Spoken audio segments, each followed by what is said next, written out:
ہیں نا. اور یہ حدیث بھی آپ نے بار بار سنی, من اکل لقمۃ من الحرام, جو حرام کا صرف ایک لقمہ کھاتا ہے, 40 دن نماز قبول نہیں ہے, روزہ قبول نہیں ہے, دعا قبول نہیں. سارا تو پروٹیکشن کی چیزیں آپ نے خود توڑ کے رکھ دی اپنے گھر سے. تو اب شیطان انٹر ہوگا کہ نہیں انٹر ہوگا؟ آپ کی نماز, آپ کا روزہ, آپ کی دعا شیطان کو روک رہی تھی گھر میں آنے سے. تو آپ نے تو خود ہی اس کے لیے گھر کا دروازہ کھول کے انٹری پوائنٹ بنا دیا. 40 دن صرف ایک لقمے حرام کی بات ہو رہی ہے, جس کے آپ پورا دن حرام کھایا جاتا ہے, جس کا پورا جاب ہی حرام کا جاب ہے, جو مثلا سیل ہی کرتا ہے الکوہل یا شراب. اب باتیں فقہی مسائل ابھی نہیں ہیں, بہت اہم, لیکن ابھی نہیں. ابھی تو یہ واقعہ پورا کرنا. رسول نے ایک چیز بتائی. اب آئیے کربلا میں آقا حسین. عاشور کے دن آقا حسین نے ایک بہت ہی فیمس خطبہ دیا. میں یہ نہیں کہہ رہا ہوں بہت اہم خطبہ دیا, کیونکہ آقا کا ہر خطبہ اہم. فیمس اس لیے کہ اس کے 2 جملے ہمارے ہاں بہت مشہور. جو کمپلین میں نے مجلس کے شروع میں کی, وہی کمپلین مجلس کے آخر میں کر رہا ہوں, کیونکہ اب مصائب کا وقت بہت قریب آ گیا. اور وہ یہ ہے کہ ایسے میسیجز جو ایسی حدیثوں میں ہے جو آدھی ہر ایک کو یاد ہے, اسی میں آگے چل کے میسیج ہے, وہ حصہ ہر ایک بھول جاتا. بھئی کوئی ایسی حدیث پڑھی جائے جو آپ نے کبھی نہیں سنی ہو, تو ذرا گریس مارک دینے کو دل چاہتا ہے کہ بیچارہ عالم تو ہے نہیں, مجتہد تو ہے نہیں, یہ حدیث نہیں سنی ہوگی. لیکن جو مشہور ہیں, ہر ایک کو یاد ہے, اسی میں میسیج ہے. چاہے وہ سلمان کا واقعہ ہو, چاہے آقا حسین کا یہ خطبہ ہو. یہ والا خطبہ جس کا ایک جملہ میں کوٹ کرنے جا رہا ہوں, کتنا فیمس ہے اس کے 2 جملے. الموت اول من العار, عزت کی موت ذلت کی زندگی سے بہتر. کربلا میں آقا حسین کا جملہ کس نے نہیں سنا؟ یہ نوجوانوں کی ٹی شرٹ کے اوپر یہ جملے لکھے ہوئے ہوتے ہیں کہ آقا حسین نے کہا عزت کی موت ذلت کی زندگی سے بہتر. اور ہیہات من الذلہ, میں اور ذلت قبول کروں, ہو ہی نہیں سکتا. اسی خطبے کا ایک جملہ یہ بھی تو ہے کہ لشکر یزید کو دیکھ کے آقا حسین ارشاد فرما رہے ہیں کہ پہلے مجھے پہچانو میں کون ہوں. اپنا انٹروڈکشن کرایا. یہ ہم جیسا گناہگار نہیں ہے, یہ آیہ تطہیر سے طہارت کی سند لیے ہوئے معصوم ابن معصوم ہے. وہ اپنا تعارف کرا رہا ہے. اسپیکر کی اپنی اسپریچولیٹی اس کے جملوں میں اثر پیدا کرتی. حسین سے بڑا کائنات کا اسپیکر کون ہے؟ حسین سے زیادہ پاک و پاکیزہ کون؟ اور پھر پورا انٹروڈکشن, اپنی فیملی بتائی کون, اپنے فضائل بتائے کہ مدینے میں نانا لشکر یزید میں رسول اللہ کے زمانے کے بھی کچھ لوگ تھے کہ تم نے اپنی آنکھ سے دیکھا ہوگا. پھر ایک بہت ہی جرنلائز بات کہی کہ اچھا مجھے ایک عام مسلمان سمجھ لو. تو عام مسلمان کو کب قتل کیا جاتا, کیا ایسے گناہ, ان میں سے کون سا میں نے کہ ساری باتیں کر لی. پھر آقا نے ایک جملہ کہا اور واپس ہو گئے. آقا نے کہا میں نے سب کچھ بتا دی, پھر بھی مجھے پتا ہے تم پہ کوئی اثر نہیں ہوگا. کیوں؟ لقد ملئت بطونکم من الحرام. ریزن یہ نہیں کہا کہ تم تو ہو ہی میرے دشمن, یہ نہیں کہا تم پر کوئی اثر نہیں ہوگا. حسین جیسے معصوم کی اسپیچ سن کر بھی, فضائل حسین سن کر بھی, حسین کے فیملی ٹری کو سن کر بھی, انا ابن محمد المصطفیٰ, انا ابن خدیجۃ الکبریٰ, انا ابن علی المرتضیٰ, پورا تعارف. لیکن ریزن یہ ہونا چاہیے نا کہ لشکر یزید پہ کوئی ایفیکٹ نہیں آئے گا, اس لیے کہ تو ہیں حسین کے دشمن. کہا نہیں, تم پر اثر اس لیے نہیں ہوگا کہ تمہارے پیٹ حرام سے بھرے ہوئے. کیا دشمنان اہل بیت چینج نہیں ہوئے, کنورٹ نہیں ہوئے, ریورٹ نہیں ہوئے ہیں؟ کیا بڑے بڑے دشمن محبت علی اور محبت اہل بیت ان کے دل میں نہیں پیدا ہوئی ہے؟ ہوئی ہے. حر کی مثال ہی کربلا میں ہمارے سامنے ہے. لیکن آقا بتا رہے ہیں کہ ریزن یہ نہیں ہے تم دشمن ہو, دشمن چینج ہو جاتا. ریزن یہ ہے کہ تم نے حرام کھایا, اور جو حرام کھاتا ہے, نماز روزہ دعا 40 دن گئی وہ پھر بھی چھوٹی بات ہے. وہ ایسا ہو جاتا ہے کہ رسول نے کہا رسول اور امام کی شان میں گستاخ ان کا دشمن, اور کربلا میں آقا حسین نے کہا وہ ایسا ہو جاتا. جو میں کہہ رہا تھا کہ شاید ہو جاؤں، اللہ کرے کہ نہ ہوں لیکن ہو جاؤں بہرا، امام کی تقریر بھی سنے گا اور کوئی اثر نہیں ہوگا، رزق حرام۔ اب آپ میں سے ہر ایک اسے بچنے کی کوشش کرتا، یعنی غدیر، ولایت، علی کی محبت، علی مولا، یہ کیوں ختم ہو جاتی ہے فیملیز میں یا انڈیویجولز میں؟ ون آف دا ریزن، اگر مسلسل حرام کھاتے رہے۔ مگر تیسری روایت بھی اتنی ہی مشہور ہے، لیکن وہ تو کچھ زیادہ ہی مشہور ہو گئی، اس لیے اس کو نہیں پڑھ رہا ہوں۔ اس کے اندر حرام تمہارے پاس آئے، اس کے بارے میں ایک بہت اہم فارمولہ اسلام نے دیا، اور اس کی ڈیٹیل کا وقت نہیں ہے تو میں بس مصائب کی طرف آ رہا ہوں صرف یہ بات مکمل کر کے۔ اچھا، میں اسٹوری بھی نہیں پڑھتا ہوں۔ سلمان کا واقعہ آپ نے سوچا ہوگا کہ مولانا نے 10 منٹ ہمارے ویسٹ کر دی، مشہور سنا ہوا، اور پیغمبر نے حرام کھانے والے اور حرام اپنی اولاد کو فیڈ کرنے والے کے لیے وہ بھی سنا ہوگا۔ اور یہ تیسرا تو اس سے بھی مشہور ہے، حبابہ۔ کیا میسج حبابہ کے واقعے میں ہم کو ملا؟ بہت ہی مشہور روایت ہے، آج کل زیادہ پڑھی جاتی، کیونکہ جب سے لوگ زیارت پہ کربلا اور نجف جانے لگے تو کوفے میں یہ روایت ہم اکثر لوگوں کو یاد دلاتے ہیں کہ وہ حبابہ کی روایت اسی اسٹریٹ کی روایت، اور کتنی عظیم عورت۔ میریکل کے ذریعے چوتھے امام نے ان کو جوانی واپس کی، 8 امام کا زمانہ دیکھا ہے، وہ باقی باتیں تو کیا، ٹائم ہی نہیں ہے تو کیا آپ کا ٹائم لوں، لیکن ایک جملہ کہنا پڑے گا، اس کے بغیر یہ میسج آپ تک نہیں پہنچے گا۔ حبابہ ایک نئی شیعہ، رسول اللہ کے زمانے میں پیدا بھی نہیں ہوئی تھی، امام علی کے زمانے میں شیعہ ہوئی، اور امام علی خود موجود ہیں کوفے میں۔ خیر، تو اب یہ ہے کہ حبابہ مولا کے زمانے میں پتہ چلا کہ مولا ہیں، آپ اور ہم نجف اور کربلا کتنے شوق سے جاتے ہیں، زری کی زیارت، وہاں تو خود علی کی زیارت، جو عبادت ہے دوسری مجلس کا موضوع یہ تھا۔ وہ حبابہ دوڑ کے آئیں، جہاں بھی رہتی تھی وہاں سے کوفے میں آئیں، ایک بار مولا کے گھر پہ گئیں۔ اللہ نے آپ میں سے ہر ایک کو علی کے گھر کی زیارت کا شرف دیا ہے، اور کئی بار دیا۔ بھئی آپ کتنی مرتبہ آپ کربلا جا چکے ہیں، نجف اور کوفہ، اور جب بھی جاتے ہیں مولا کا گھر تو ضرور دیکھتے ہیں۔ وہاں پہنچی، لوگوں نے کہا یہاں دروازہ کیوں نوک کر رہی ہو؟ کہا علی سے ملنا۔ کہا علی اپنے گھر پہ اس وقت ہوتے ہی نہیں۔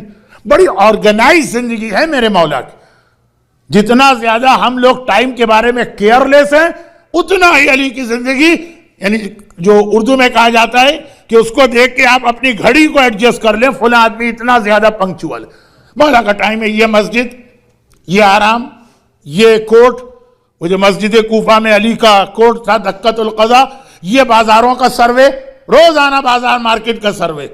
اسلام میں نہیں، اسلام تو غلط کہہ گیا میں، مومن میں اسپریچول ساری خرابیاں ہی آتی ہیں مارکیٹ سے۔ وہی شہید دست غیب کی کتاب کا تیسری مرتبہ آج ریفرنس دے رہا ہوں، شیطان کا جملہ کہ اللہ کا گھر مسجد ہے اور مارکیٹ میرا گھر ہے، میں روزانہ یہاں پہ بیٹھا رہتا ہوں صبح سے شام تک۔ خیر، تو اس جملے کی تشریح بھی ہے، لیکن فی الحال آج کا جو ٹاپک ہے کسی طرح تو مکمل ہو، تو کہا کہ یہ تو وہ ٹائم کہ روزانہ اس ٹائم پہ علی بازار میں ہوتے ہیں، بازار میں ملیں گے۔ واقعاً اردو کے اندر ایک کہاوت ہے کہ فلاں آدمی کو دیکھ کے ہم اپنی گھڑی ایڈجسٹ کرتے ہیں۔ مولا کا یہی سسٹم تھا، ہر ایک نے کہا، جو صبح سے مارکیٹ نہیں گیا اس نے بھی یہ کہا کہ جی وہ بازار میں ہوں گے۔ بازار میں پہنچی، دیکھا ہاں بازار میں ہے۔ پرانے زمانے کے بازار، شاید آج بھی ایسا ہو شاید نہ ہوتا، کہ بازار میں سیکشن ہوتے ہیں، یہاں گروسری، یہاں پہ کپڑے، یہاں پہ یہ فضول باتیں۔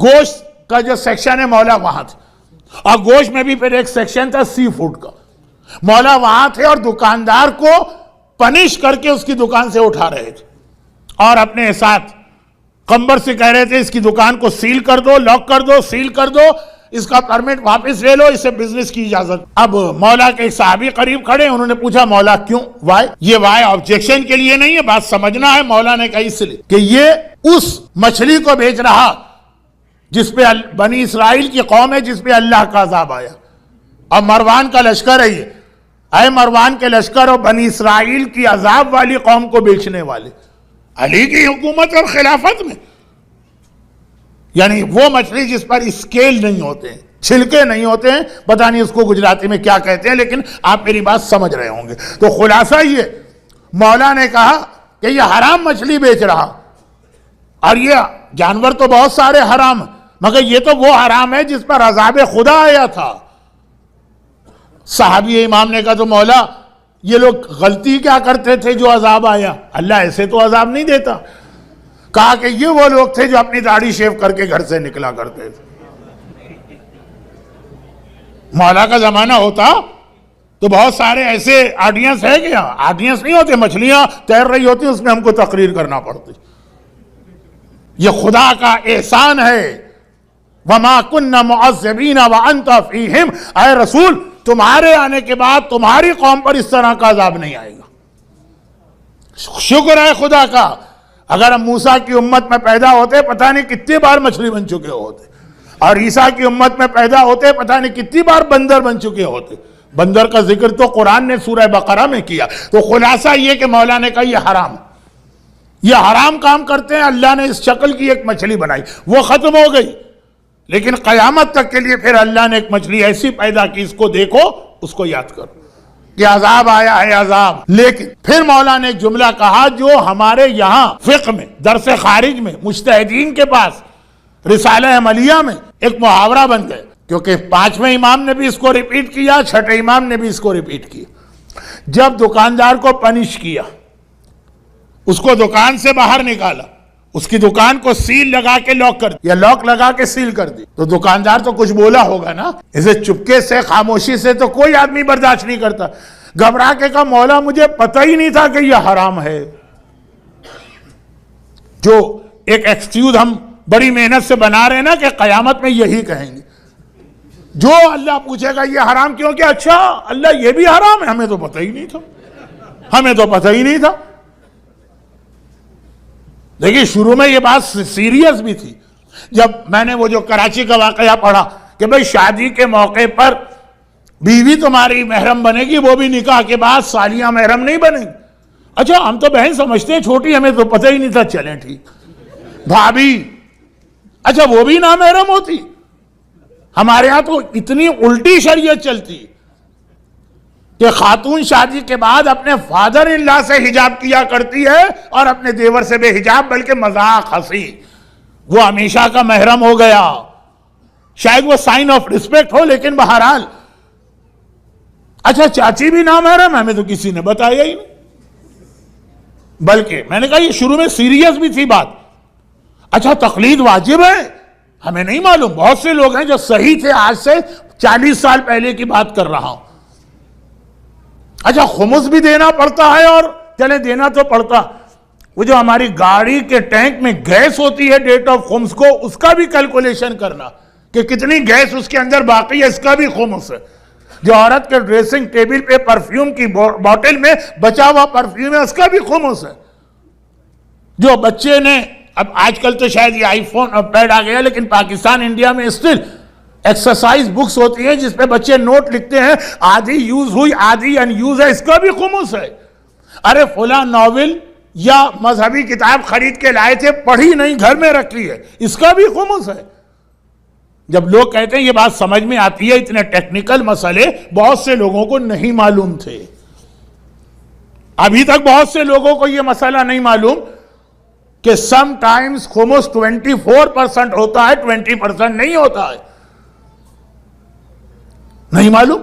اور جب یہ مومن کہے کہ اچھا یہ بھی تھا تو ہمیں نہیں معلوم، یہ صحیح۔ لیکن جب یہ چیز بہت زیادہ بڑھا دی گئی، پورا اصل مسئلہ حجاب ہی نہیں معلوم، داڑھی نہیں معلوم، اور سننا بھی نہیں، کیونکہ قیامت کے دن پھر ایکسکیوز کیسے کہیں گے کہ اے اللہ ہمیں تو پتہ ہی نہیں تھا۔ اگر سن لیا تو اب یہ جو ہے نا، یہی دکاندار، مولا مجھے تو پتہ ہی نہیں تھا کہ یہ مچھلی حرام ہے، کیونکہ میجورٹی آف مسلمین یہ مچھلی کو حلال سمجھ کے کھاتے ہیں۔ تو سمجھ میں بھی آ رہی ہے بات، مولا نے کیا کیا؟ ایکسکیوز کو قبول کر لیا؟ نہیں، کال فقہ ثم المتجر، جب تمہیں نہیں بتاتا کہ حرام اور حلال بزنس میں کیا ہے تو وائی تم نے یہ بزنس سٹارٹ کیا؟ میں بزنس شروع کرنے سے پہلے بہت ساری ریکوائرمنٹ ہر جگہ پورا کرنا ہوتی. ہمارے یہاں پاکستان میں سم ٹائمز پرمٹ لینا پڑتا، ایک ٹیکس ریٹرن جمع کرنا ہوتا ہے، اس کے لیے ایک نمبر لینا پڑتا ہے، اور اسی طرح یہ سارے کام کرو گے، میونسپلٹی سے اجازت لینا ہوتی، بہت ساری، وہ سارے پرمیشن لوگ. لیکن سب سے پہلے جو بزنس شروع کر رہے ہو اس کے بارے میں معلوم کرو، اس میں حلال کیا ہے، اس میں حرام کیا. الفقہ، پہلے فقہ ہے ثم المتجر، پھر ہے بزنس. یہ کہاوت بن گئی ہے مراجع کے پاس، یہ رسالہ عملیہ کے اندر محاورہ بن کے رہ گیا. مولا کے بعد معصومین نے اس کو ریپیٹ کیا. لیکن وہ جو یہ کہہ رہا ہے نا کہ جی وہ ہمیں نہیں معلوم، اب جیسے مچھلی ہے، وہاں مومنین کو پتا ہے کہ چھلکے والی حلال ہے اور بغیر چھلکے کی حرام. لیکن بہت سے لوگ ایسے جن کو شرم، پران، لابسٹر اور کریب ان کا فرق نہیں پتا، ان میں سے کتنے حلال ہیں اور کتنے حرام، جبکہ اس میں سے کچھ حلال ہیں کچھ حرام.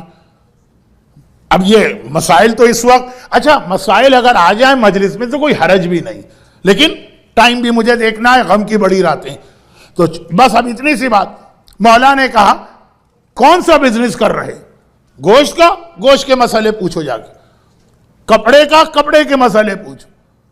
آئس کریم کا، آئس کریم کے مسئلے جا کے پوچھو، حلال کیا ہے حرام کیا.